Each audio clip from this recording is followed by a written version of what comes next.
Tout à l'heure, on abordera les stages et vraiment le contenu de formation. C'est vrai que ce contenu de formation, vous l'avez vu, vous prépare quand même à être opérationnel dans différents métiers. À cela se surajoutent des stages, des possibilités d'alternance. Donc généralement, on l'a vu tout à l'heure, voilà, même sur des promotions, voilà, d'étudiants, régulièrement, ils sont embauchés avant même d'avoir leurs résultats.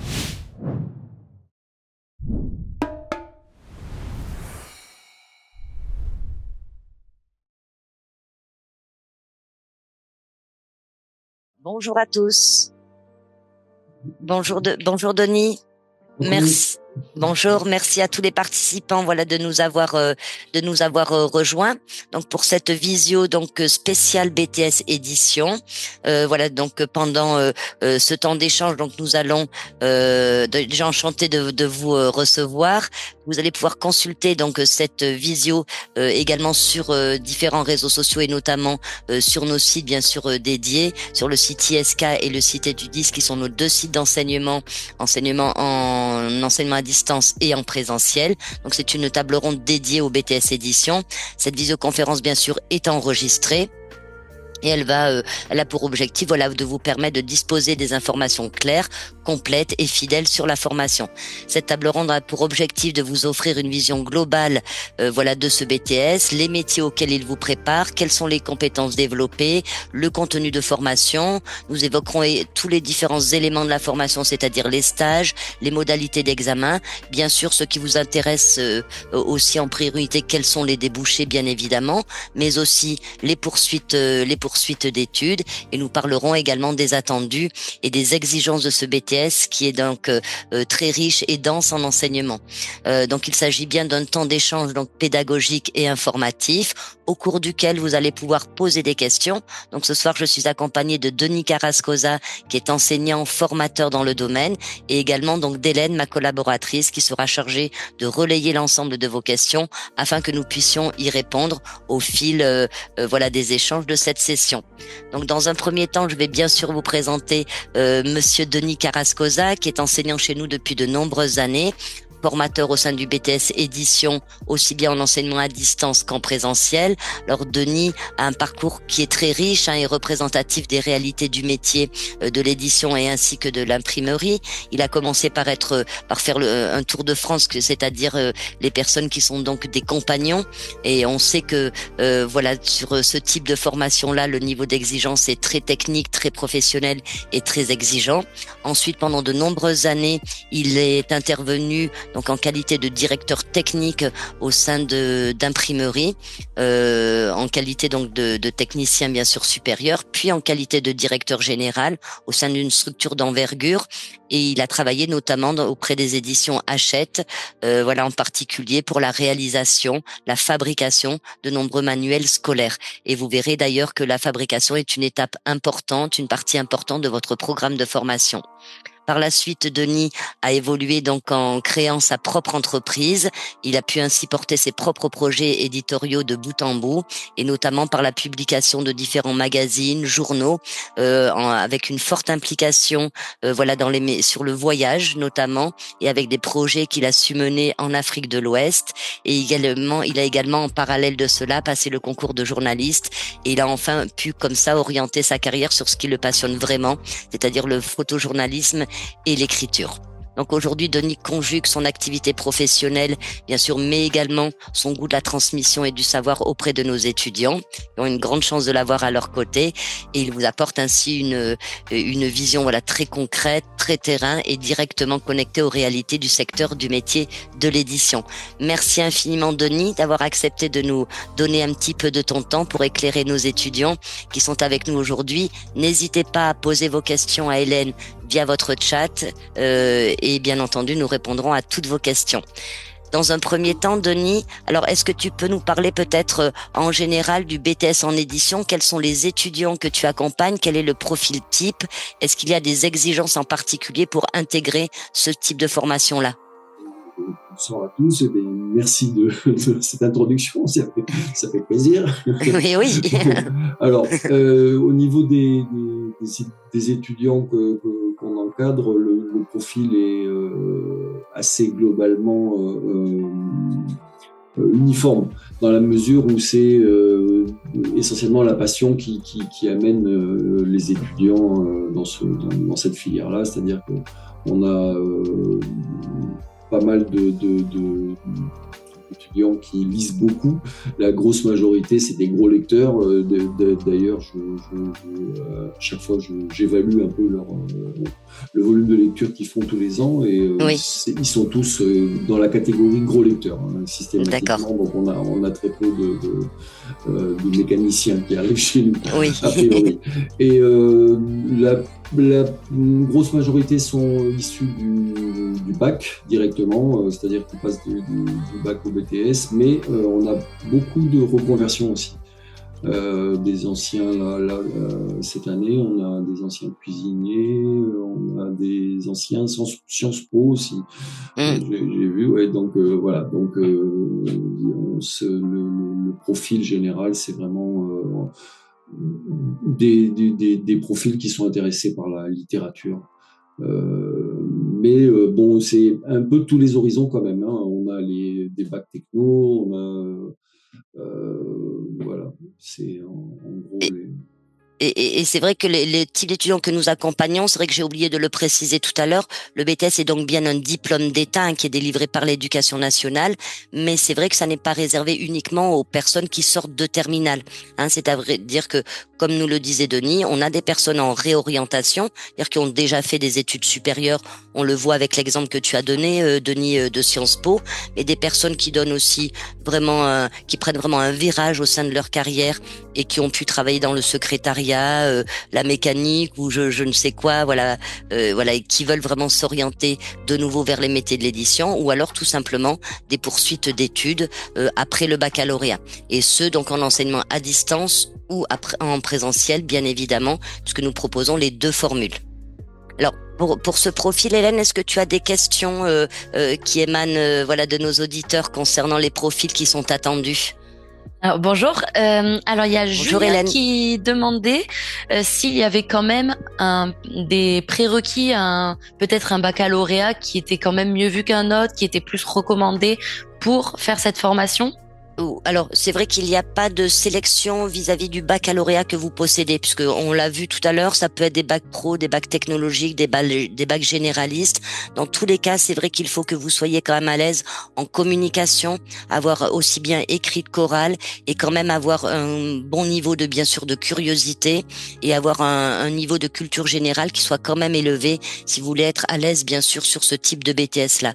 Et bien évidemment, ça passe aussi, Denis, je pense, même si tu passes beaucoup de temps à les faire monter aussi en compétences, j'imagine, en grammaire et orthographe. Il faut non plus ne pas avoir de grosses lacunes dans ce domaine-là. Et encore, c'est vrai que certains vont plus tard s'orienter vers des métiers peut-être plus créatifs, où ça aura moins d'importance, mais bien penser qu'il y a une partie, par exemple, correction d'écrit que vous allez pouvoir faire auprès d'une maison d'édition. Donc, je dirais, voilà, plutôt un bon niveau de culture générale, quel que soit votre baccalauréat, Hélène. D'accord, merci Corinne. Alors, maintenant, Denis, si tu le veux bien, on va peut-être rentrer directement dans le métier, parce que c'est vrai qu'on voit ce titre BTS édition, c'est quand même très large. On sait que les métiers de l'édition, c'est toute une chaîne de métiers, des profils qui vont être différents, qui vont travailler ensemble. Alors, à quoi ressemble finalement le quotidien d'un étudiant qui a obtenu son BTS édition et qui va intégrer une entreprise ? Quelles peuvent être ses missions ? Alors, effectivement, c'est le grand écart. Et oui. je crois qu'il y a officiellement 54 métiers recensés qui font partie du groupe des métiers de l'édition. Donc, en effet. Oui, on est et il y en a en réalité bien plus, parce que même si on ne fait pas partie de ces 54 métiers, il y en a beaucoup d'autres qui découlent directement de ça. Donc effectivement, c'est le grand écart. Mais la formation du BTS édition, elle destine essentiellement à former des chefs d'orchestre, en fait. D'accord. C'est-à-dire que c'est 2 années qui sont assez denses et qui abordent un petit peu tous les niveaux de ces 54 métiers officiels. C'est-à-dire que un étudiant en BTS édition, c'est pas un spécialiste a priori, c'est-à-dire que on va aborder, je vais donner des exemples assez clairs et précis qui sont plus parlants. Par exemple, on va aborder la maquette, la maquette, la PAO. Les étudiants en BTS édition doivent connaître la maquette et la PAO, mais quand ils sortent de là, c'est pas des spécialistes de la maquette et c'est presque dommage de se cantonner à faire de la maquette une fois qu'on a un BTS édition, puisque on sera plutôt destiné à encadrer des maquettistes qu'à devenir maquettiste, même si on va distiller cet enseignement. Et donc c'est un peu tous ces parcours qu'on développe au cours des 2 années. Et essentiellement, on apprend à coordonner tout ça. On est plus formé aussi beaucoup sur les vocabulaires, parce que 54 métiers différents, ça fait 54 façons de s'exprimer différentes. Oui. Et bien souvent, même si on comprend de quoi on parle, si on ne s'exprime pas correctement, on va passer à côté d'éléments essentiels. Et ces 2 années permettent justement de connaître les vocabulaires utilisés dans chacun des métiers. Donc, on forme vraiment de façon quasiment exhaustive à toute la chaîne de fabrication qui concerne l'édition. Donc, en clair, quand on sort de là, on est capable de diriger des équipes, d'organiser, de faire l'interdépendance, mais aussi ce qu'on s'aperçoit, c'est qu'au cours de ces 2 années, le fait d'aborder un petit peu tous les métiers, il y en a qui se découvrent, qui veulent se spécialiser. Et c'est une porte. Quand on veut se spécialiser, forcément, ça demande d'autres connaissances pour développer dans les différentes spécialités. Donc finalement, au niveau du BTS édition, on peut travailler dans les différents corps de métier, de tout ce qui part finalement de ce projet éditorial jusqu'à l'objet, le livre que l'on a entre les mains. C'est toutes ces étapes-là de la réalisation et aussi bien le côté créatif que technique, j'imagine. Il y a de tout à ce niveau-là, c'est-à-dire que depuis la rencontre avec l'auteur jusqu'à la mise en rayon du livre objet fini, il y a tous les maillons, c'est-à-dire que ça peut être la partie plus créative qui va être au niveau plutôt du pré-presse. D'accord, donc là, il faut développer un esprit créatif qui est plus important. À la partie technique la plus pointue, donc là, on est dans le façonnage, dans l'impression, dans ce qui est strictement fabrication, tout ce qui va être reliure, brochage, etc. Mais il y a aussi l'aspect commercial, l'aspect marketing, quand on veut développer, lancer une collection, par exemple, s'adresser au bon réseau de distribution, etc., convaincre les libraires, organiser des salons de livres. Donc, c'est vraiment très, très vaste. Je pense qu'une heure de visio ne suffirait pas à rentrer dans tout le détail, mais vraiment, on couvre dans l'aspect le plus large. C'est-à-dire qu'un étudiant en BTS édition, on part du principe qu'il rencontre l'auteur. Oui. Il se retrouve avec une clé USB dans laquelle il va y avoir les 500 000 signes à traiter, et ces 500 000 signes, il va les transformer en objets qu'on peut distribuer et retrouver dans un rayon de librairie. Et donc, on imagine bien que voilà, c'est 2 ans de formation qui mènent de la conception à la distribution. Alors, souvent, tu sais, Denis, je vois souvent des étudiants qui sont très intéressés par les métiers au sein de la maison d'édition. Donc là aussi, le BTS les y prépare par des corrections, savoir comment on aborde un auteur, peut-être. Tout ça, ça fait partie intégrante de la formation. La correction, la traduction aussi, il faut pas oublier ça, la mise en page, la maquette. Au niveau littéraire, on aborde, là en ce moment, c'est ce qu'on est en train de faire avec les premières années, toute la partie études de style, les styles littéraires, les styles d'écriture, les figures de style. Bref, tout ça, ça fait partie aussi de l'enseignement.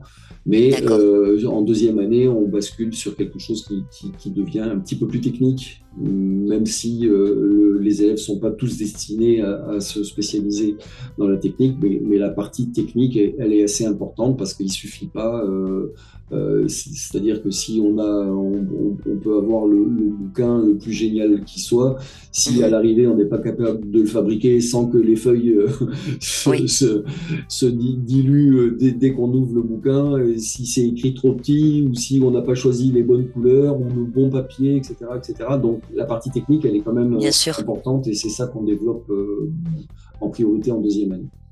D'accord. Donc c'est vrai que c'est un côté très technique. Alors on voit qu'au niveau de ce BTS, finalement, ça va préparer à des fonctions, pour nos étudiants très opérationnels au cœur de cette chaîne donc éditoriale. Et les diplômés, ils occupent quel type de poste en général au sein de cette chaîne-là? Ça va dépendre là aussi des structures.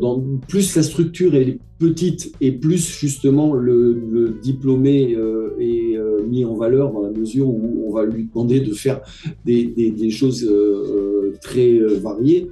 Donc il peut être amené de faire à la fois la maquette, la mise en page, mais aussi la conception de la charte graphique. Et puis après, il va falloir faire toute la partie photogravure. Oui. Il peut être amené à faire des prises de vue, il peut être amené à avoir le contact avec l'imprimerie, voire même à se retrouver directement à travailler dans une imprimerie, auquel cas on va pas le mettre derrière une machine, on va le mettre plutôt dans la partie labo, et c'est lui qui fera l'interface justement entre la réception des éléments pré-presse et la préparation technique pour la fabrication. Là aussi, il y a tout un panel d'activités très différentes. À l'inverse, s'il travaille dans une structure plus importante, directement chez un gros éditeur, il va être plutôt spécialisé. Donc, bon, c'est pas forcément l'idéal. Moi, je pense qu'avec un BTS édition, il vaut mieux travailler dans une petite structure, justement parce que c'est quelque chose qui va être beaucoup plus diversifié. Mais en dehors de ça, comme je te disais tout à l'heure, certains élèves, beaucoup d'entre eux s'aperçoivent qu'ils ont une affinité particulière sur une spécialité. Je sais pas si tu te souviens, l'an dernier, on en a une qui s'est vraiment spécialisée dans la reliure. D'art, oui, tout à fait, oui. Voilà, donc elle est rentrée dans un petit atelier avec son BTS édition, mais elle a dû passer quand même par un CAP après pour se spécialiser. Donc elle fait de la reliure cuir à la main. Donc c'est une hyper spécialisation, c'est un marché de niche, mais voilà, ça fait partie des possibilités qui sont offertes avec un BTS édition. Donc le quotidien d'un diplômé, il est assez chargé et c'est aussi, je tiens à préciser que contrairement à une idée reçue, dans l'édition, on manque de gens formés. Oui, c'est ce que j'allais te dire. Le marché est quand même est un marché qui est porteur, même si ça semble être une niche finalement. C'est loin d'être une niche, parce que en fait, ce qui s'est passé, c'est que il y a 25 ans, quand on nous a annoncé l'avènement du livre numérique, les éditeurs se sont massivement dit oulala, c'est la fin du livre papier. Donc ils ont arrêté de former des jeunes, purement et simplement. C'est un peu le scénario qui s'était produit avec les typographes quand l'offset est arrivé. Les typographes se sont retrouvés sur le carreau et donc les éditeurs n'ont pas voulu renouveler cette mauvaise expérience et donc ils ont dit c'est pas la peine de former des gens qui vont se retrouver à la rue, donc on a arrêté de former des professionnels dans l'édition. Or, maintenant, ça fait déjà, on a plus de 15 ans de recul du livre numérique. on maîtrise beaucoup mieux son évolution, on y voit beaucoup plus clair maintenant. Et le marché du livre papier, il s'est quand même assez stabilisé. Oui. Alors, les parts de marché du livre numérique, elles continuent à croître, mais c'est avec des proportions qu'on maîtrise beaucoup mieux. On est de l'ordre de dixièmes de pourcent chaque année. On peut pas dire que le marché du livre numérique, aujourd'hui, ça représente moins de 10% du livre papier et c'est stable depuis à peu près 10 ans. Oui, ça ne s'est pas fait au détriment du livre papier, quoi, finalement. Ça s'est fait au début. Voilà, mais c'est des lecteurs en plus aussi qu'il y a maintenant, alors, finalement. Oui. Le livre numérique a généré 30% de lecteurs en plus, d'accord ? Mais le problème, c'est que vu que ça fait 20-25 ans qu'on a arrêté de former des professionnels, eh ben, il y a un trou. Il y a un trou générationnel. Voilà, moi je suis un des vieux, mais entre moi et la génération qui arrive, eh ben, il y a quasiment pas de professionnels qui ont 40 ans, 50 ans. Il y en a très peu. Et donc voilà, la plupart des sociétés d'édition sont en manque de professionnels. Et le BTS édition, c'est un BTS qui est très touffu et reconnu dans le métier. L'an dernier, je ne sais pas si tu te souviens, on a eu une visite d'une éditrice qui est venue à l'école et qui a repéré 2 de nos élèves et qui les a embauchés à leur sortie. Tout à fait. Voilà, c'est-à-dire qu'on n'attend même plus qu'ils aient leur diplôme. Oui, c'est vrai, et c'est d'autant qu'il y a très peu d'écoles finalement aussi qui forment à ces métiers-là. Il doit y avoir 4 ou 5 écoles en France, donc ce qui fait qu'il y a peut-être pas de postes autant que dans le secteur de la comptabilité ou l'informatique ou que sais-je, mais en tout cas il y a très peu de gens qui sont formés. Donc finalement, les personnes qui se dédient à ces métiers-là arrivent à s'intégrer assez rapidement. Puis c'est vrai qu'il y a tous ces métiers avec la BD, etc. C'est vrai qu'il n'y a pas que la littérature, il y a aussi tout le journalisme aussi. J'imagine, c'est vrai que voilà, on peut aussi bien bosser, si j'ai bien compris, Denis, dans ce domaine de l'édition pour faire du suivi d'ouvrage, de la relecture, de la préparation de copies en maison d'édition ou au sein d'un journal, par exemple. Travailler avec des fabricants en imprimerie pour ceux qui sont passionnés du domaine, se spécialiser, comme tu le disais, dans de l'ouvrage d'art, par exemple. Et après, j'imagine aussi qu'il y a tous les créatifs, qui vont aussi pouvoir travailler aussi dans le domaine par exemple de la communication, avec des travaux particuliers. Et après il y a tout ce côté aussi distribution, commercialisation, la bibliothèque, les librairies.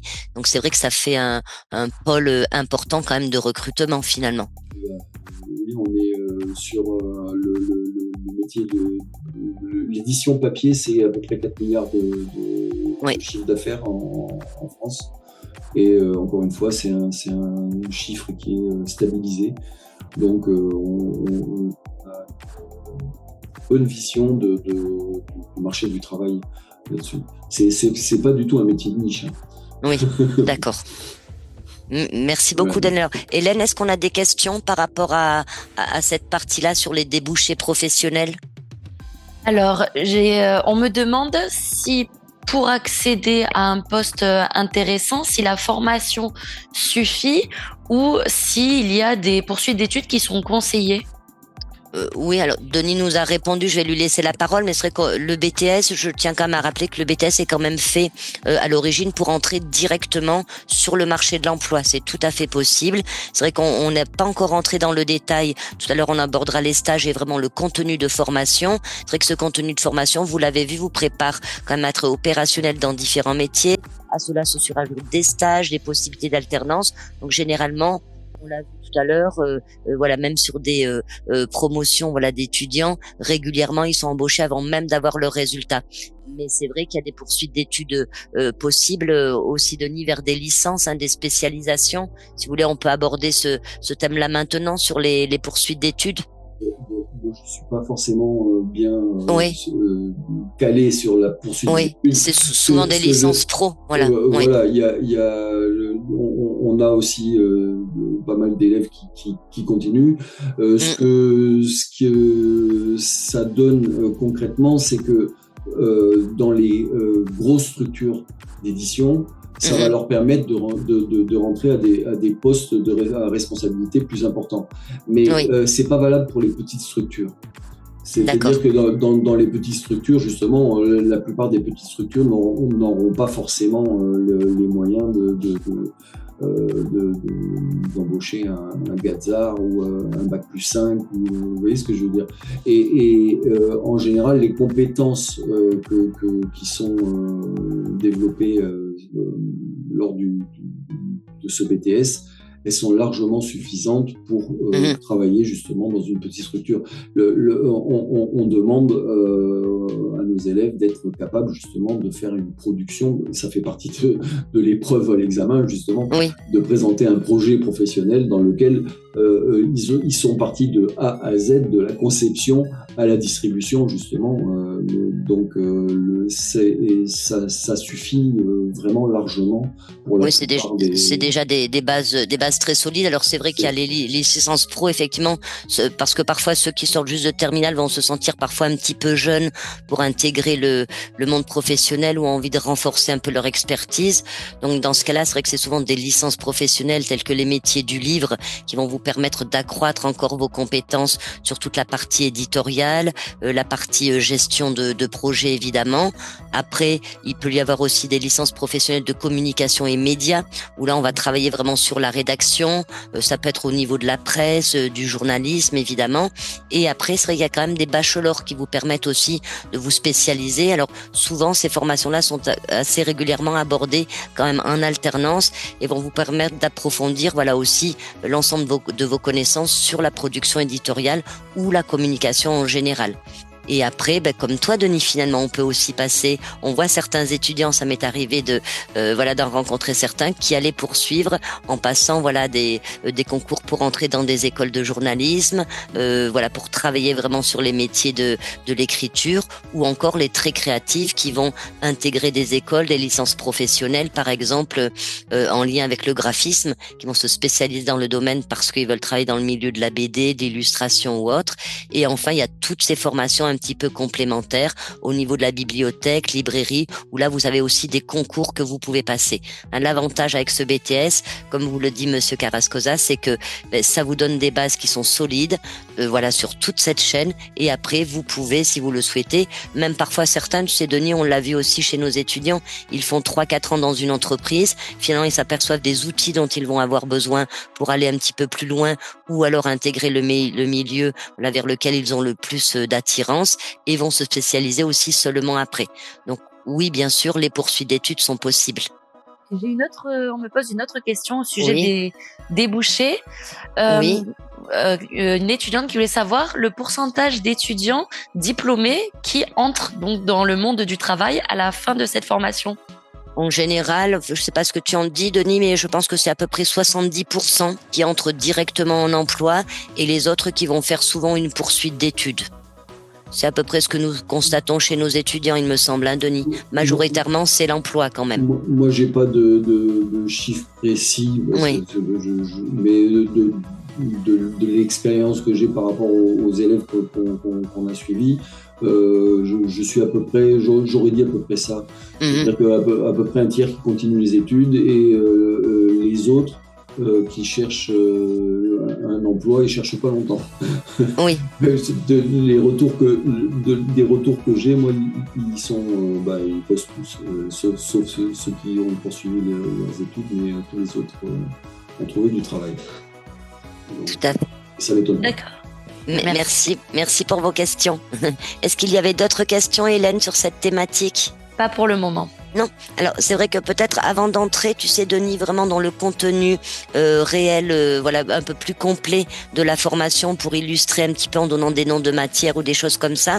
La particularité, c'est vrai, du BTS, de ce BTS en particulier comme de tous les BTS, c'est d'allier quand même un socle de compétences qui soit solide sur la partie donc théorique, mais également, vous l'avez vu, une partie très technique et pratique et qui va être soutenue également par une immersion professionnelle. Donc, sur tous les BTS, vous avez des stages qui sont donc obligatoires. Ça fait partie du référentiel, des exigences et je dirais aussi de votre du contenu de votre formation. Car en allant sur le terrain, vous allez savoir ce que c'est vraiment le travail en entreprise, quelles sont les interactions qu'il va y avoir entre ces différents métiers. On l'a vu, plus de 40 métiers sur la chaîne de ce métier du livre. Quand on bosse en maison d'édition, on va forcément appeler un fournisseur de papier, on va appeler un imprimeur, on va voir les librairies, etc. Donc ça vous donne vraiment une idée très concrète, de tout ce qui vous attend sur le milieu professionnel. Et ça va être également surtout la base sur laquelle vous allez constituer vos dossiers professionnels. On l'évoquera tout à l'heure, mais vous avez effectivement des épreuves orales qui vont prendre appui sur l'expérience que vous aurez eue. Alors, c'est vrai que les étudiants qui font des stages sont évidemment ceux qui n'ont pas de contrat d'alternance. Lorsque vous êtes en alternance, vous n'avez pas de stage à réaliser. Sinon, bien évidemment, cette immersion professionnelle est rendue obligatoire. Alors, quels sont les lieux peut-être un des premiers points. Les lieux sur lesquels vous pouvez donc réaliser vos stages vont être évidemment toutes les structures qui vont avoir finalement un projet éditorial. Donc ça peut être évidemment les maisons d'édition, mais ça peut être également des entreprises privées ou publiques ou associatives qui auront un projet éditorial, puisque nous l'avons vu tout à l'heure, il n'y a pas que la littérature ou que la BD ou que les romans, etc. On peut tout à fait travailler par exemple dans une préfecture qui va avoir un projet éditorial en interne au sein des employés qui composent l'entreprise, ou qui va communiquer avec ses usagers. Il en est de même pour un milieu associatif. Donc là, on est davantage sur de l'édition en lien avec de la communication, mais ça reste du milieu de l'édition et vous pouvez également y effectuer vos stages. Bien évidemment, je sais que d'une manière générale, vous êtes plutôt attiré purement par les maisons d'édition. Bien penser aussi à toutes les maisons d'édition en lien avec la partie scolaire, car elles sont quand même très nombreuses, celles qui vont donc fabriquer et avoir un projet éditorial sur du contenu scolaire, que ce soit pour la plus jeune, les plus jeunes, maternelles ou autres, mais jusqu'au lycée, jusqu'à la fac, il y a forcément beaucoup d'entreprises, de maisons d'édition qui travaillent autour de cela. Ensuite, pour la partie vraiment purement fabrication et donc la presse également, vous pouvez tout à fait faire vos stages également auprès d'un journal, d'un quotidien, d'un mensuel, etc. C'est tout à fait accepté également par le jury. Ensuite, l'autre gros volet de votre formation, vous l'avez compris, c'est la fabrication. Donc vous pouvez aussi effectuer vos stages en imprimerie ou alors sur le secteur également de la communication écrite, bien évidemment. En revanche, je tiens à signaler quand même que les stages qui sont finalement validés parfois dans leur extrême limite, c'est vraiment tout le travail qui va être fait donc en librairie malheureusement et en bibliothèque, puisque c'est vrai que le jury, à travers les stages que vous allez réaliser et le dossier que vous allez produire, eux ils attendent à ce qu'il y ait vraiment un compte rendu ou du moins un retour d'expérience concernant la fabrication. Or, en librairie et en bibliothèque, vous n'aurez pas cette expérience-là. Donc, vraiment, ce sont les deux terrains qu'il faut vraiment éviter, et notamment aussi en deuxième année, même si par ailleurs, à l'issue de votre formation, votre objectif est de travailler, par exemple, en bibliothèque. Mais pour le BTS, il faut vraiment rester plutôt sur des métiers en lien avec le projet éditorial naissant en maison d'édition, ou la partie pratique. En tout cas, ça va être pour vous l'occasion de mettre en pratique de manière très concrète tout ce que vous aurez travaillé avec vos formateurs tels que Denis, et c'est souvent aussi une source aussi d'opportunités professionnelles. On voit aussi nous très régulièrement nos étudiants, notamment ceux qui sont en alternance, qui vont ensuite conclure finalement un contrat de travail à durée indéterminée avec l'entreprise qui les a accueillis en alternance ou alors en stage.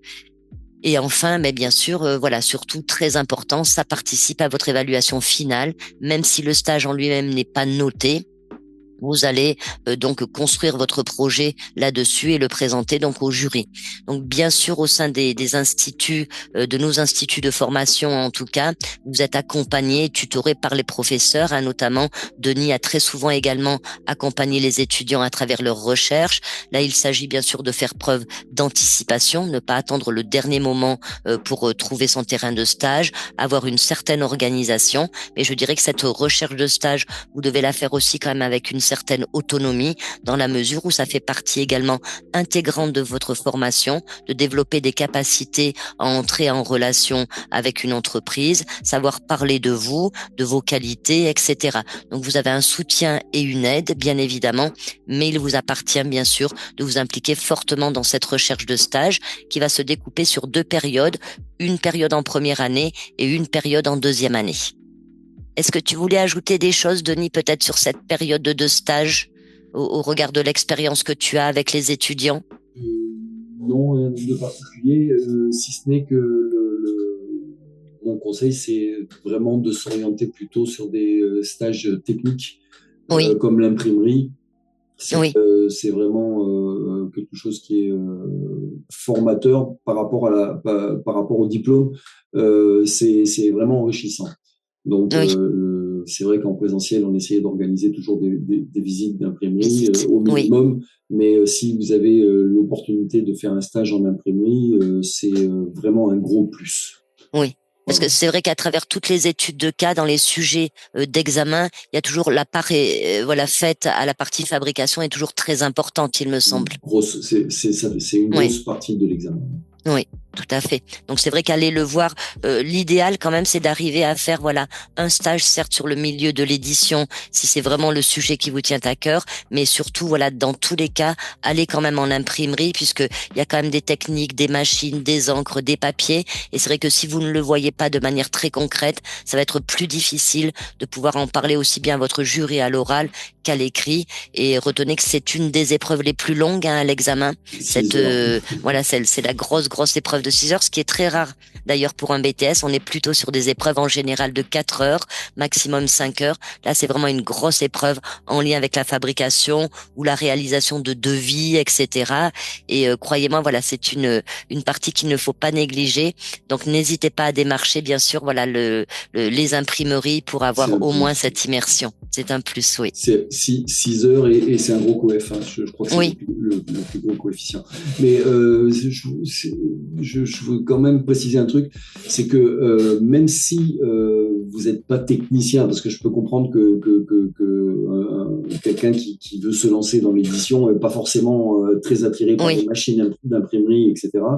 Néanmoins, que vous soyez destiné ou pas à être technicien, au minimum, de toute façon, dans ce métier, il faut savoir comprendre comment ça se passe après. Même si on n'est pas destiné à faire tourner les machines, il faut bien comprendre comment ça se passe, même si on n'a pas de rapport direct avec ça. Alors, c'est important pour l'examen, mais c'est également très important pour le parcours professionnel de bien comprendre ce qui se passe en fabrication pure. Donc, moi, j'ai tendance à encourager le plus possible ce genre de stage parce que ça facilite la compréhension et le passage de l'épreuve tout à fait. Pour lequel vous êtes entraîné, bien évidemment. C'est vrai on va pas rentrer là dans le détail, si vous voulez, de la pédagogie, du suivi de la pédagogie, mais les étudiants de notre établissement, bien sûr, aussi bien en présentiel qu'en distanciel, sont entraînés sur des devoirs, bien sûr, réguliers, mais également à ces grosses épreuves, par l'intermédiaire, bien sûr, des examens blancs, où là, vous êtes mis en situation réelle en termes de contenu et en termes de durée. Ça fait partie des choses que nous apportons, en tout cas pour votre réussite. Et Hélène, notre porte-parole, as-tu des questions de la part de nos auditeurs? Alors oui, il y a plusieurs questions. Allons-y.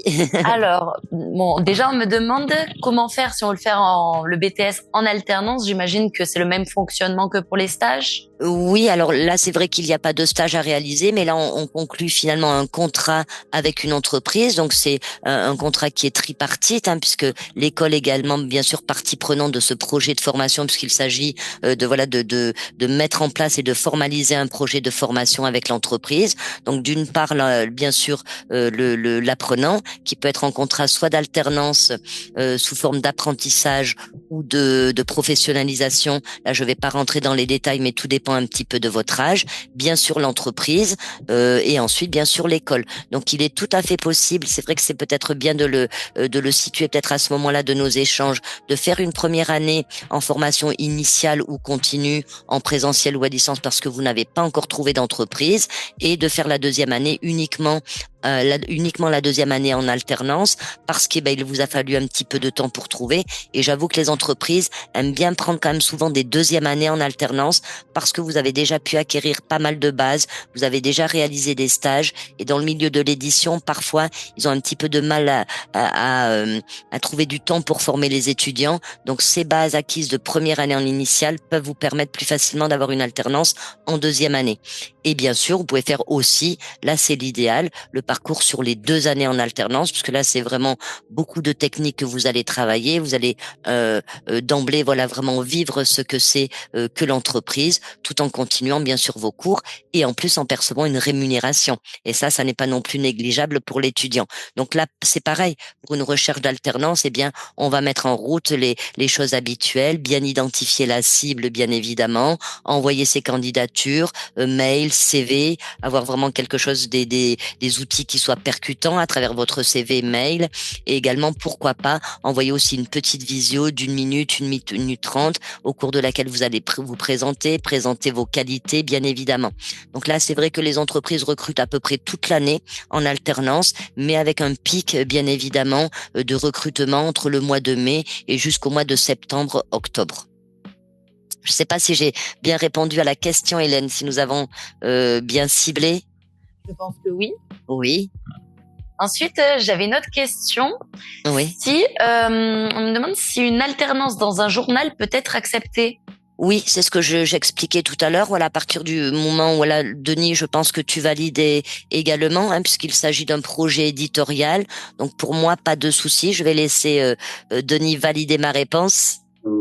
Tout à fait, tout ce qui est comité de rédaction, etc., ça fait tout à fait partie des formations de l'édition. Là, on est en plein cœur de métier. Merci, Denis. Hélène, il y avait d'autres questions sur cette thématique des stages ou de l'alternance? On me demande la durée donc de ces stages. Bonne question. C'est vrai que je ne l'ai pas traité. Donc, la durée des stages minimale est de 8 semaines.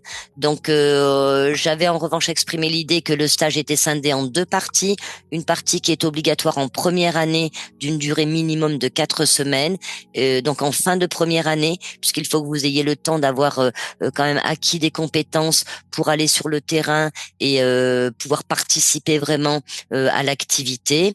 Et enfin, la deuxième partie de stage qui est d'une durée également de 4 semaines, qui doit être réalisée en milieu d'année, puisqu'après, c'est vrai que vous avez toute la partie rédaction des dossiers, des portfolios, etc., que vous devez réaliser.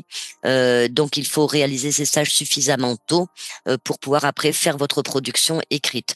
Donc, 8 semaines réparties sur les 2 ans, fin de première année, milieu de deuxième année. Et on peut en faire davantage. C'est vrai que nos étudiants en enseignement à distance, notamment, qui ne seraient pas en emploi, puisque certains sont en emploi sur d'autres secteurs, vous pouvez réaliser aussi autant de stages que vous le souhaitez. Si vous êtes en enseignement à distance, on vous accompagne via bien sûr des conventions de stage qui vous permettent d'intégrer l'entreprise, sinon vous ne pourriez pas. Donc plus vous pouvez multiplier les stages, mieux c'est. Et c'est vrai que ça peut être également une proposition à faire une entreprise si vous cherchez une alternance, leur dire voilà, moi, si vous voulez, je viens sur une période de stage de 15 jours, 1 mois, ce qui vous permet de réaliser finalement un petit peu comme une sorte de période d'essai avant de concrétiser par le contrat, ce qui peut également participer à rassurer l'employeur. J'ai une autre question. Oui. Au sujet de l'alternance, on me demande s'il y a un accompagnement en amont de l'école pour trouver une alternance dès la première année. Alors, pour trouver une alternance dès la première année, donc un petit conseil, même si là aujourd'hui c'est pas la thématique, l'alternance, j'organise assez régulièrement également des visios concernant l'alternance purement. Donc, n'hésitez pas à regarder sur nos sites parce que très prochainement je ferai une visio pour vous indiquer un petit peu comment valoriser davantage votre CV, votre lettre de motivation, la petite vidéo dont on a parlé, préparer l'entretien. Donc, c'est vrai que notre manière de vous accompagner, c'est bien évidemment, de vous proposer, de vous préinscrire sur notre site, ce qui est entièrement gratuit, bien évidemment, et vous pouvez déposer sur un espace interactif étudiant votre CV ainsi que votre lettre de motivation. Ce qui fait que lorsque nous avons une demande de la part des imprimeurs, des maisons d'édition ou de tout acteur de ce métier de la chaîne du livre, nous transmettons automatiquement vos candidatures, ce qui vous permet finalement d'avoir une vitrine supplémentaire. Et enfin, vous avez également des rendez-vous de coaching qui vont bientôt reprendre là concernant à peu près au mois d'avril et qui vont concerner la recherche active d'alternance avec des conseils qui sont prodigués donc par Madame Boesch, qui est fondatrice des établissements Adonis Éducation, qui a l'habitude justement elle aussi de recruter des alternants et en qualité de chef d'entreprise, elle vous accompagne pour vous prodiguer donc des conseils. Ça peut se faire également en visio bien sûr et c'est en général une fois par semaine à compter d'avril aux alentours de 17h30. Donc cet accompagnement à la préparation, une vitrine supplémentaire, voilà pour vous si vous le souhaitez. Et bien évidemment, on n'est jamais avare de vous donner quelques conseils si vous le voulez sur un CV que vous aurez produit, voilà, ou une lettre de motivation bien sûr. Et ensuite, voilà, participer à ces réunions justement, puisque là, vous aurez des conseils sur quels réseaux sociaux sur quels réseaux sociaux on doit se signaler, comment on s'organise, comment on relance, etc. Donc tout ça, vous le retrouvez sur notre site internet. Bien, merci Corinne pour ces réponses. Merci beaucoup Hélène de nous transmettre les questions. Alors là, concernant le stage, il n'y avait pas d'autres demandes? Non, j'ai plus de questions pour le moment. Alors, Denis, si tu veux bien, on va rentrer un petit peu dans le contenu, le dur un petit peu de la partie formation. Donc, comme tous les BTS, c'est vrai qu'il va y avoir une partie plus qui est en lien avec le domaine général et une partie un peu plus sur le domaine professionnel. Donc, sur ce domaine général, on va retrouver des matières, voilà, que vous connaissez déjà pour les lycéens ou même les post-bac. Donc, il va être une épreuve, bien sûr, de culture générale. Donc, là, je détaillerai pas ici tous les coefficients, etc. à l'examen, les durées d'épreuves. Vous retrouvez tout ça vraiment de manière très précise sur notre site internet. Donc n'hésitez pas à les consulter bien sûr. Et vous verrez qu'il y a aussi des cours découvertes d'ailleurs sur notre site internet, notamment avec Monsieur Carrascosa, avec Denis qui nous accompagne aujourd'hui. Si vous voulez voir un petit peu comment peut se dérouler un cours en BTS édition, en tout cas au niveau des contenus de formation et des matières à l'examen, la culture générale qui est donc une épreuve de français avec des thématiques qui sont imposées par le rectorat chaque année, où là on va être purement sur l'épreuve de français, voilà que vous avez connue en classe de première généralement, et bien sûr également sur ce domaine général une épreuve de langue avec une partie écrite, une partie audition aussi, traduction, etc. Donc ça, je dirais que c'est le grand classique et c'est le tronc commun à tous les BTS. Ensuite, vient s'ajouter à cela, on l'a évoqué tout à l'heure avec Monsieur Carrascosa, lorsqu'on travaille dans le milieu de l'édition, il n'y a pas que le côté, c'est vrai, technique pratique, mais vous avez besoin de solides bases concernant tout ce qui va être la communication, le domaine économique, comment fonctionne le secteur de l'édition, où est-ce qu'il en est en termes de chiffres, en termes de développement. Bien, tout ça sont des connaissances que vous allez acquérir également, bien sûr, au sein de votre formation. Toute la partie économie et surtout juridique, Denis. Je pense que le juridique concernant la protection des droits d'auteur, la protection des images, est également quelque chose qui est très important. On ne forme pas des juristes, mais oui. tout ce volet justement d'acquisition, de transmission des droits, les droits à l'image, les droits de l'image, toutes les parties obligatoires dans l'édition, les dépôts légaux, les ISBN, enfin voilà, tout ce qui concerne cet aspect obligatoire de l'édition. En dehors de l'aspect purement juridique, on forme aussi les élèves à ce qu'ils ne fassent pas d'erreurs sur l'utilisation justement, parce que on fait des petits tests comme ça quand on publie une photo qu'il y a une signature dans la photo, il suffit pas de l'encadrer de façon à ce que la signature disparaisse pour le couvert. Donc voilà, ça paraît élémentaire, mais ça va bien au-delà. Est-ce que la petite fille qui est à l'arrière-plan sur la photo, est-ce qu'on peut la publier ou pas? Si on veut la publier, quelles sont les démarches à faire? Bon, on n'a pas l'impression, mais effectivement, juridiquement, il y a quand même des protections à avoir. On s'engage. Et le problème de l'édition, c'est que si on se trompe aujourd'hui, ça peut retomber dans 3 ans, 4 ans, 5 ans. Bien après le moment où on a commis l'erreur. Donc, tout à fait. On essaye d'être conscient justement des contraintes juridiques. Donc, il y a un volet juridique qui est assez important, ciblé, mais voilà, on ne peut pas en faire l'économie. Bien sûr. Et après, donc, c'est vrai qu'au niveau des enseignements, vous avez toute une partie sur l'édition, c'est-à-dire la hiérarchie de la maison d'édition, quelles sont ses missions, voilà, tout ce travail de relecture, de préparation de copies, etc. Donc, ce gros volet maison d'édition est hyper important. Ensuite, on l'a vu tout à l'heure, il y a ce côté créatif. Donc, vous avez une partie de votre formation qui est dédiée à l'utilisation de tous les outils informatiques. Et ça, Denis va nous en parler aussi peut-être un petit peu avec des logiciels particuliers, Photoshop, InDesign. Donc là, vous devez être vraiment dans la maîtrise de cette utilisation pour être capable de créer des contenus et des illustrations. Bien sûr, après, il y a le côté informatique qui est moins créatif avec tout ce qui va être les tableurs, Excel, etc., puisque ça fait partie des outils que vous allez utiliser au quotidien. Donc, une formation poussée également sur les outils informatiques et évidemment, toutes les connaissances en lien avec la distribution, la commercialisation. Comment est-ce que je vais distribuer mes ouvrages, par quels moyens, à quel tarif, selon quelles conditions, etc. Et bien sûr, le gros morceau qui est donc la fabrication même du livre. Et là, je vais donner la parole à Denis, voilà, pour toute cette partie impression, papier, format, voilà, voir un petit peu comment ça s'organise dans les enseignements. On commence par le début, là, c'est ce que je disais tout à l'heure, oui. Par rapport à la prise de contact avec l'auteur. Je schématise un petit peu. Oui. C'est pas tous les élèves qui vont avoir affaire directement aux auteurs, mais ce que je veux dire par là, c'est que l'auteur fournit un texte, c'est immatériel, et oui. on commence par transformer ce texte en signes. Ces signes, il faut les calibrer pour les mettre dans une page, et ces pages vont former un ensemble qui s'appelle un livre. Déjà, toute cette partie-là, c'est ce qu'on appelle le pré-presse, ce qui arrive avant l'impression. Et ça demande effectivement d'utiliser une batterie de logiciels. Dans le cadre du BTS, ce qui est demandé, c'est la suite Adobe. Donc, tu parlais de InDesign, Photoshop, Illustrator, c'est les 3 logiciels qu'on aborde, même s'il y en a bien d'autres. On apprend aussi à utiliser éventuellement d'autres logiciels, parce que c'est pas toutes les structures qui utilisent spécifiquement ces logiciels-là, mais c'est ce qui est demandé dans le cadre de l'examen. Donc, c'est quand même les logiciels les plus répandus. Oui.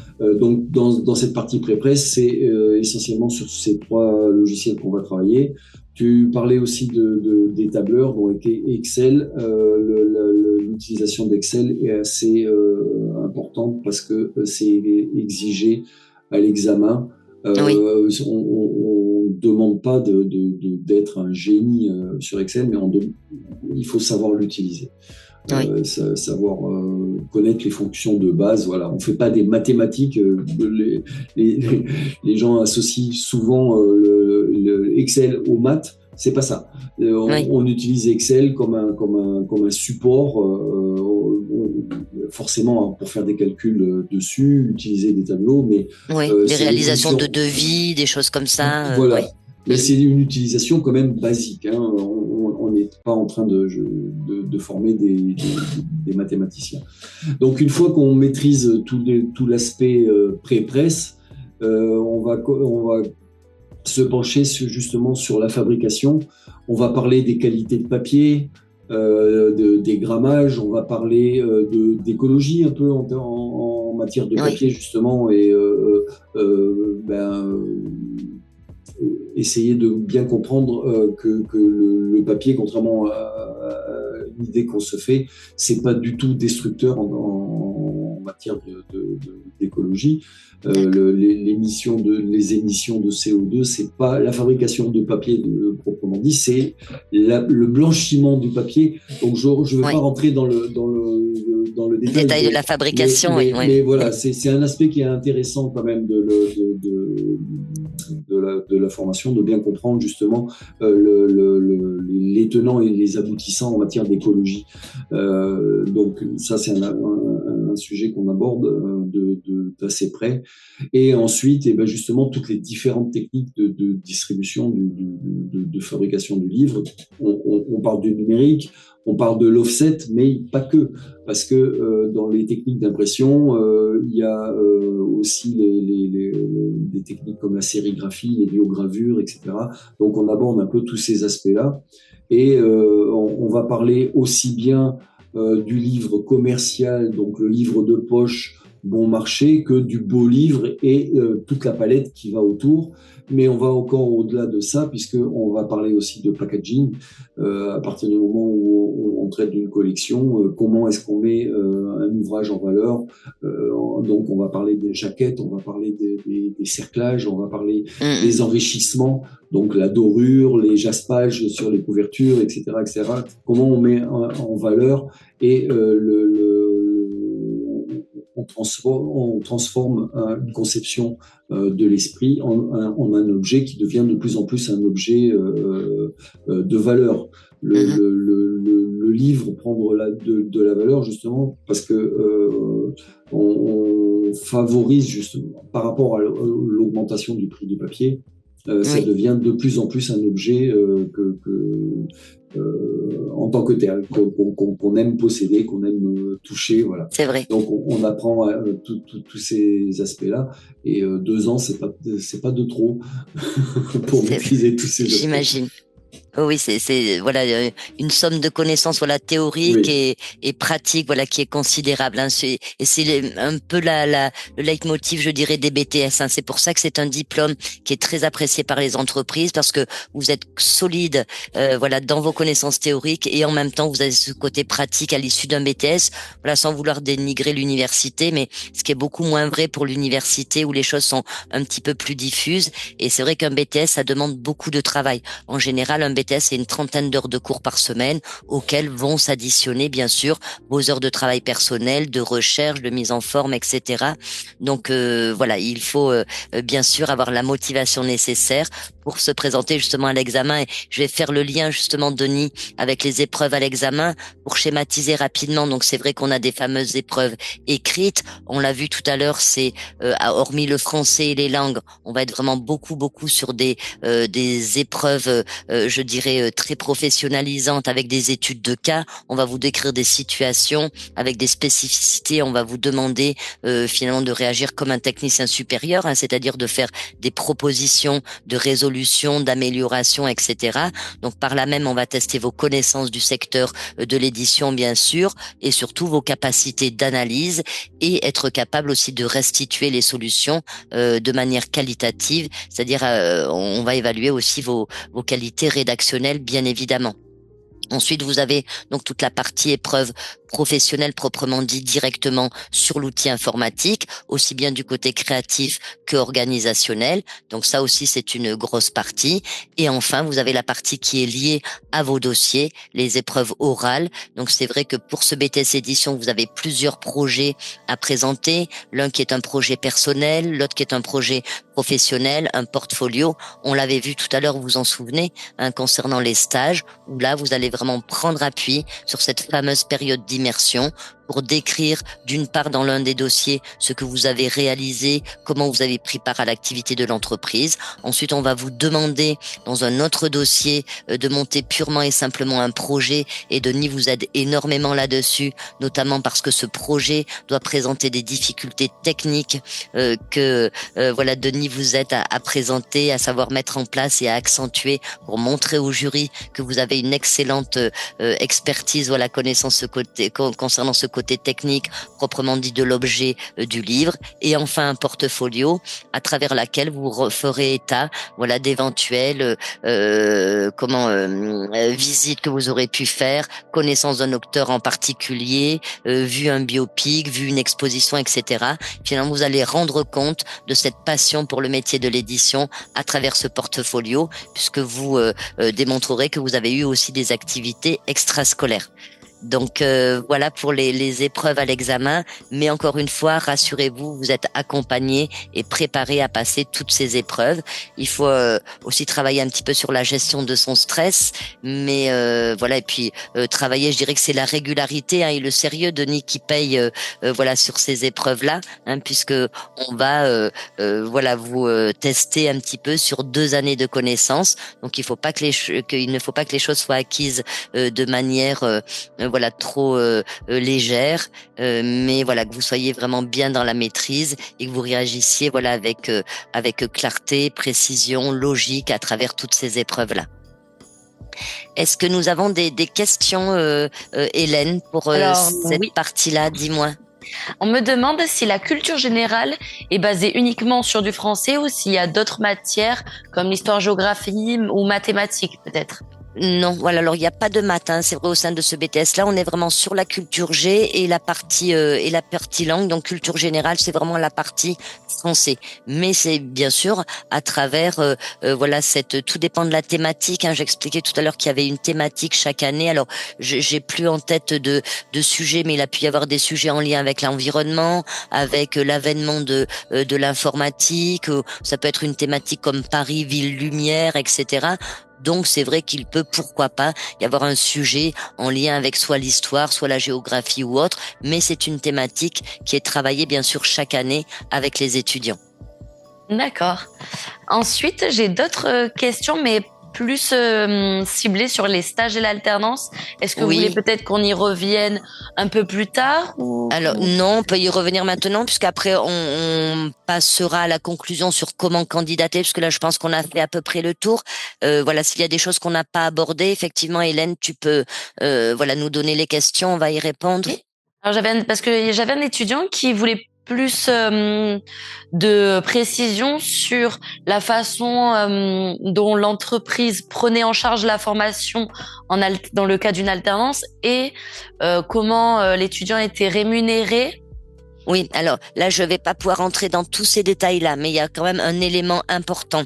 C'est vrai que lorsque vous candidatez sur de l'alternance, effectivement, ce jeune homme a raison et je le remercie de poser les questions. Il faut en effet que vous soyez acculturé à ce qu'est l'alternance. C'est-à-dire, vous ne pouvez pas arriver en entretien sans savoir combien l'employeur doit vous payer, quels sont les avantages qu'il va avoir, comment s'organise le temps école, etc.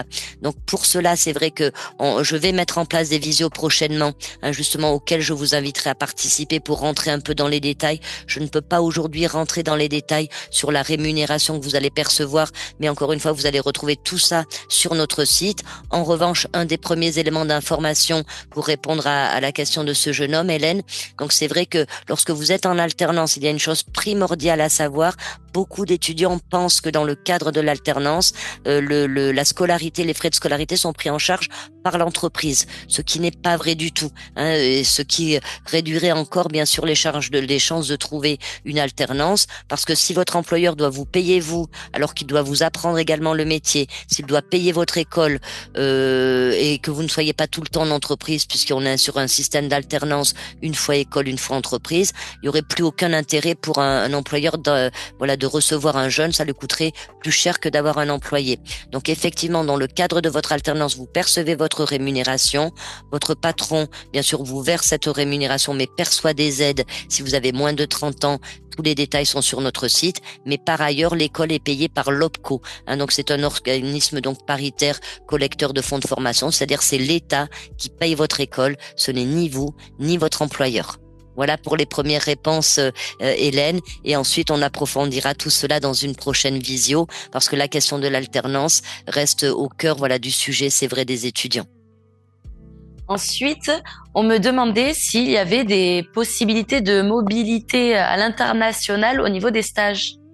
Oui, il y a des possibilités. Donc, il faut voir, voilà, selon quel pays, etc. Ce qui est quand même retenu, quand même, c'est que idéalement, il faut quand même faire les stages dans la communauté européenne.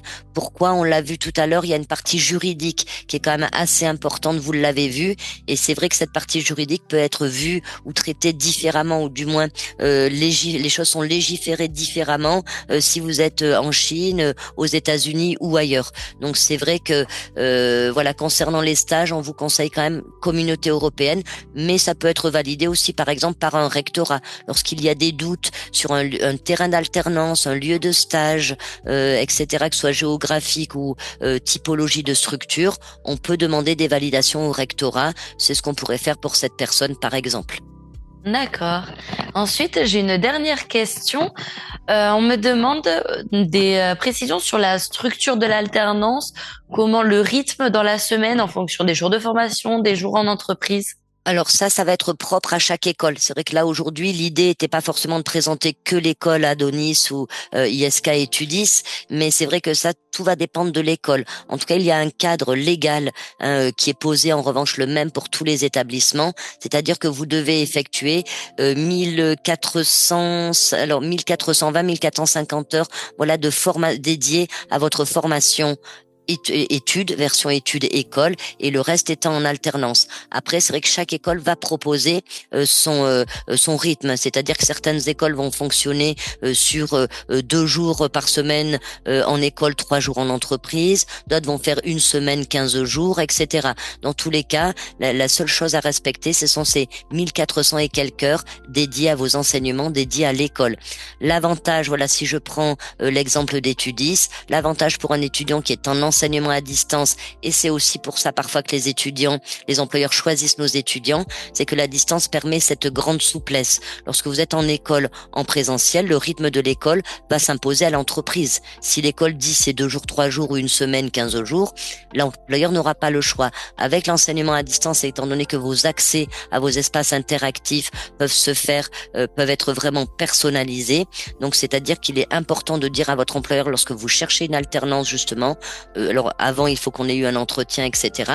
Mais vous pouvez leur dire que votre candidature a été retenue avec une école en enseignement à distance, au sein de laquelle l'employeur pourra réaliser le planning tel qu'il le souhaite en fonction par exemple de l'événementiel. Ce serait qu'une maison d'édition qui va au salon de l'étudiant, qui va au salon de la BD, qui va au salon du livre à Paris, etc. Mais il est primordial que l'étudiant soit là pour venir soutenir l'équipe, etc. Donc c'est vrai que dans ce cas-là, l'entreprise peut faire le planning en fonction de son événementiel, de l'absence d'un éventuel collaborateur, des congés, etc. Donc c'est la souplesse qu'offre la distance, mais retenez ça, il y a un nombre légal de présence en école. Et tout dépend après de l'organisme de formation dans son organisation, mais toutes les modalités sont possibles. 2 jours, 3 jours, une semaine, 15 jours, 15 jours, 3 semaines, voilà. Plusieurs modalités sont possibles. D'accord, merci. J'ai plus de questions pour le moment. Merci beaucoup à ceux qui posent des questions. Merci beaucoup, Hélène. Et alors, peut-être pour conclure, Denis, je vais faire une petite parenthèse sur comment on postule à un BTS édition. Ou est-ce que tu voulais rajouter des choses, Denis? Non. Mon niveau, tout est clair. Ouais. Je pense que je ne veux pas... Ok. Non, rien d'autre à rajouter pour le moment. Merci beaucoup, Denis.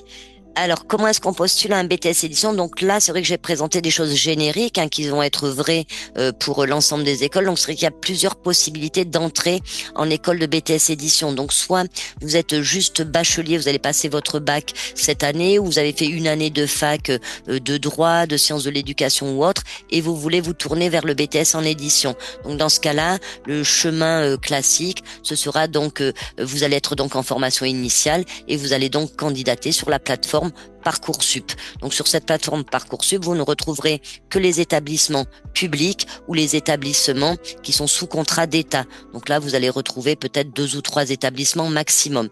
Ensuite, vous allez également nous retrouver également, puisque nous sommes également bien sûr structures d'enseignement, les structures d'enseignement privées hors contrat. C'est-à-dire que vous retrouverez notre établissement essentiellement pour l'alternance. Donc là, ce sont des candidatures que vous faites et après, vous voyez, il y a tout ce parcours, voilà, qui est inhérent à Parcoursup. Le moment où vous faites les vœux, ensuite les moments où vous faites des sous-vœux, les retours de l'établissement, ça peut être relativement long et stressant, voilà, pour les bacheliers. Mais en tout cas, il y a un calendrier national, des modalités, voilà, qui sont spécifiques.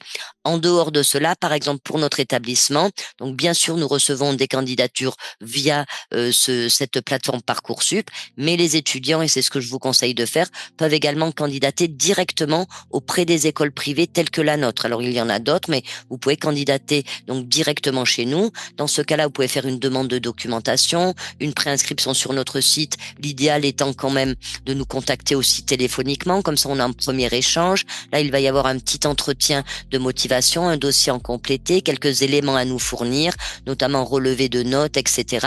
Et ensuite, on vous donnera un avis immédiat. Donc, ça évite toute cette longue procédure, voilà, Parcoursup.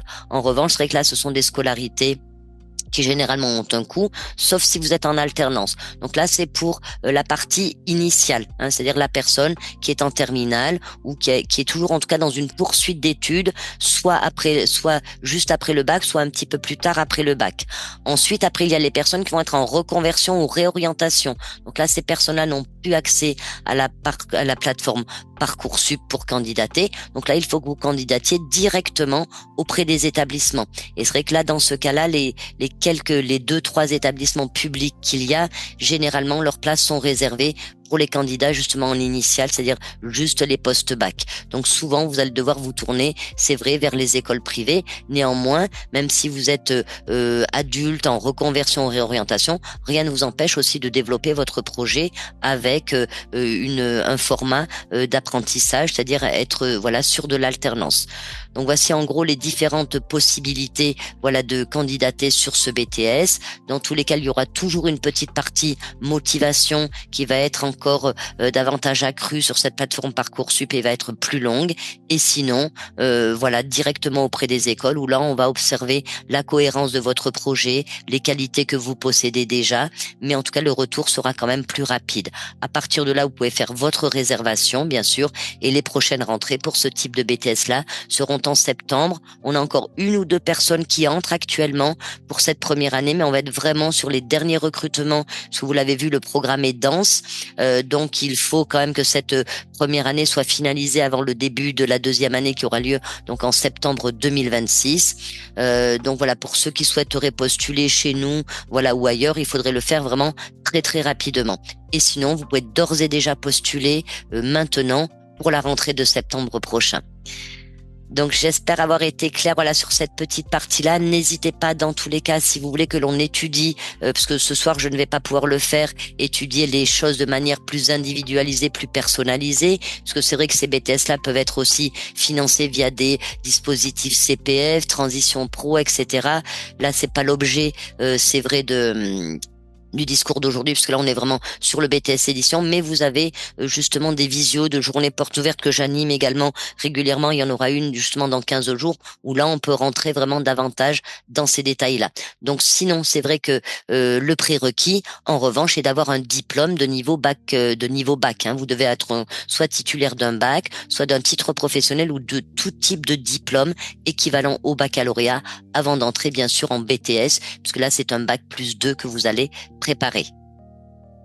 Voilà pour cette petite présentation sur les candidatures en BTS édition. Est-ce qu'il y a des questions, Hélène, à ce sujet? Non, il n'y a plus de questions pour le moment. Merci beaucoup, notre porte-parole préférée. Alors maintenant, voilà, je vais conclure un petit peu. Voilà, en tout cas, je voulais vraiment très sincèrement remercier Denis Carrascosa, voilà, d'avoir été présent, nous avoir présenté cette formation, voilà, qui est exigeante, où on le voit, ce sont des passionnés qui arrivent, voilà, sur ce domaine, nous avoir donné un petit peu de son temps, voilà, pour nous expliquer tous les aspects technique, voilà, et professionnalisante du métier.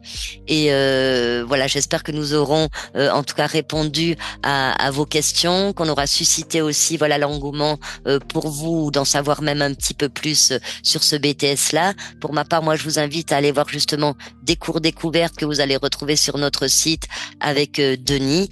Et merci beaucoup aussi à Hélène de nous avoir facilité la tâche par la lecture des questions. Et je vais laisser le mot de la fin à Denis. Merci. Mais je vous souhaite une bonne soirée, une bonne année. Je sais pas. C'est vrai. Conclure. Merci beaucoup, Denis. Oui. Tu m'as cueilli à froid là. Pardon. En tout cas, bonne soirée à tous. Voilà, je vous souhaite à tous de pouvoir entrer en formation avec Monsieur Carrascosa, parce que voilà, il est très apprécié de ses étudiants. Et voilà, je vous invite vraiment à aller voir un petit cours découverte pour voir ce que ça donne. Mille merci Hélène pour ton aide, et à tous ceux qui ont participé. Je vous remercie infiniment de vos questions, et je vous dis à très bientôt. Et merci à toi Corinne aussi. Merci. Bonne soirée. Merci, au revoir.